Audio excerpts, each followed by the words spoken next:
அஸ்ஸலாமு அலைக்கும் வரமத்துல்லாஹி வபரகாத்துஹு.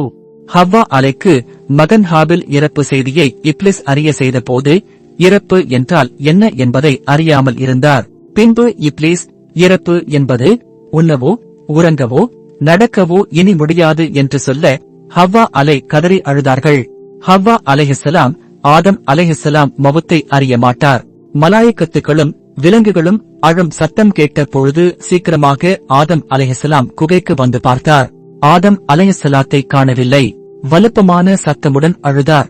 பிறகு அவரது பிள்ளைகள் சீது அலைஹிஸ்ஸலாம் சொன்னார், தாயே நீர் அழ வேண்டாம். எங்கள் தகப்பனார் அல்லாஹ் தாலா அளவில் போய்விட்டார்.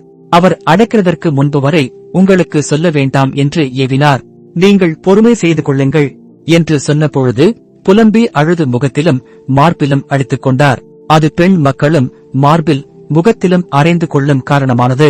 பின் ஆதம் அலை அடங்கிய இடத்தில் போய் 40 நாள் தூக்கம், பசி, உணவு இல்லாமல் இருந்தார்.